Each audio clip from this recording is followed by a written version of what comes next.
Warahmatullahi wabarakatuh. Waalaikumsalam warahmatullahi wabarakatuh. Selamat pagi teman-teman semua. Baik, di sini kami akan mendiskusikan materi dari media pembelajaran tentang penjelasan konsep dasar, penerapan, dan analisis Azure.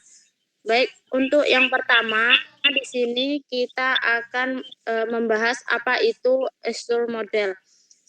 Itu merupakan salah satu petunjuk dan perencanaan yang bisa membantu untuk bagaimana cara merencanakan. Kemudian mengidentifikasi, menentukan tujuan, memilih metode, dan bahan serta evaluasi. Model Azure ini merupakan rujukan bagi pendidik dalam membelajarkan peserta didik dalam pembelajaran yang direncanakan dan disusun secara sistematis dengan mengintegrasikan teknologi dan media sehingga pembelajaran akan menjadi lebih efektif dan bermakna bagi peserta didik.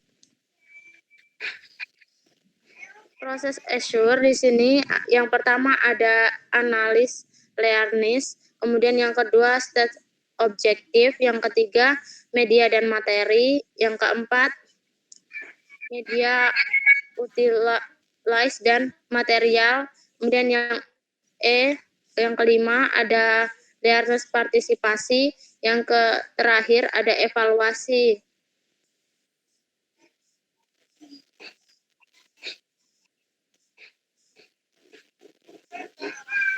Untuk yang analis learning ini analisis pembelajaran. Nah, tujuan utama dalam menganalisa termasuk pendidik dapat menemui kebutuhan belajar siswa yang urgen sehingga mereka mampu mendapatkan tingkat pengetahuan dalam pembelajaran secara maksimal. Kemudian analisis pembelajar meliputi 3 faktor kunci dari pembelajar yang meliputi di situ. Yang pertama ada karakteristik umum, kemudian yang kedua mendiagnosis kemampuan awal pembelajar, dan yang terakhir ada gaya belajar.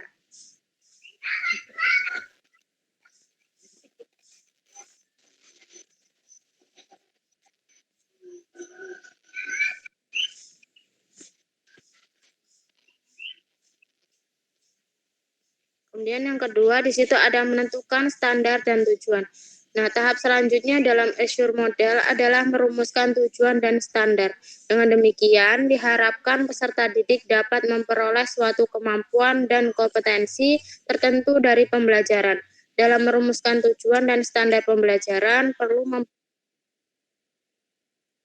memperhatikan dasar dari strategi, media, dan pemilihan media yang tepat. Yang A di sini ada pentingnya merumuskan tujuan dan standar dalam pembelajaran. Pertama, merumuskan tujuan yang jelas dapat digunakan untuk mengevaluasi efektivitas keberhasilan proses pembelajaran. Yang kedua, tujuan pembelajaran dapat digunakan sebagai pedoman dan panduan kegiatan belajar siswa. Yang ketiga, tujuan pembelajaran dapat membantu dalam mendesain sistem pembelajaran, dan yang terakhir, tujuan pembelajaran dapat digunakan sebagai kontrol dalam menentukan batas-batas dan kualitas pembelajaran. Nah, di situ ada tujuan-tujuan pembelajaran yang berbasis DPD. Yang A, audience, yang B, behavior, yang C, condition, dan yang D, degree.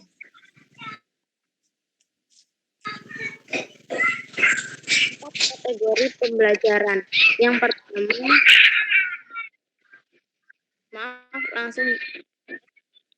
yang pertama itu ada domain kognitif, yang kedua ada domain afektif, ketiga motor domain skill, dan yang terakhir ada domain interpersonal.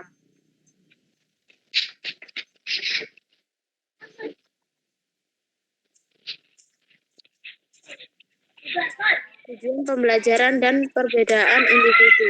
Berkaitan dengan kemampuan individu dalam menuntaskan atau memahami sebuah materi yang diberikan, individu yang tidak memiliki kesulitan belajar dengan yang memiliki kesulitan belajar pasti memiliki waktu ketuntasan terhadap materi yang berbeda. Untuk mengatasi hal tersebut, maka timbullah mastery learning atau kecepatan dalam menuntaskan materi tergantung dengan kemampuan yang dimiliki oleh tiap individu. Baik, itu saja materi yang dapat saya sampaikan. Untuk tambahan sedikit materi tentang metode Azure ini, yaitu itu salah satu model instruksional yang sering digunakan, terdiri dari 6 langkah. Model Azure ini ada 6 langkah. Langkah yang pertama yaitu analisa peserta didik.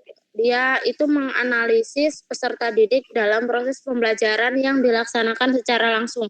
Kemudian yang kedua menetapkan tujuan pembelajaran. Jadi dalam pembelajaran ini, tujuan pembelajaran itu harus ditetapkan dengan sangat tepat. Memilih materi dan media. Media dan materi yang dipilih harus disesuaikan dengan pembelajaran yang akan dilaksanakan pada sekolah atau kelas masing-masing. Kemudian menggunakan materi dan media. Partisipasi peserta didik. Partisipasi peserta didik dalam mengikuti pembelajaran itu harus dilaksanakan secara baik yang dibimbing oleh para pengajar. Dan yang terakhir ada evaluasi dan revisi. Evaluasi dan revisi di sini untuk hasil akhir pembelajaran yang dilaksanakan. Model Azure, pembelajaran itu dirancang untuk difokuskan agar tercapainya pembelajaran yang efektif dan efisien, khususnya pada kegiatan pembelajaran yang menggunakan media dan teknologi. Mungkin sekian yang dapat saya sampaikan. Kepada teman-teman, apabila ada yang kurang jelas, bisa kita diskusikan pada meet hari ini. Baik, teman-teman, gimana menurut kalian?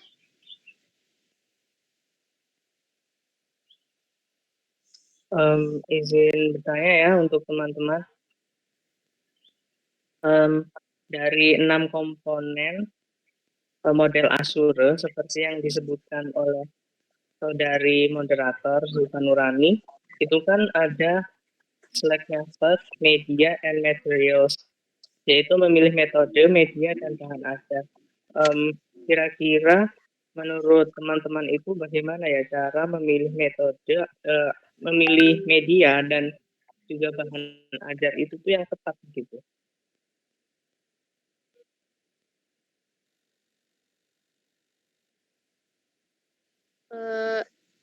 Kepada teman-teman gimana? Ada yang mau menanggapi dulu nggak nih?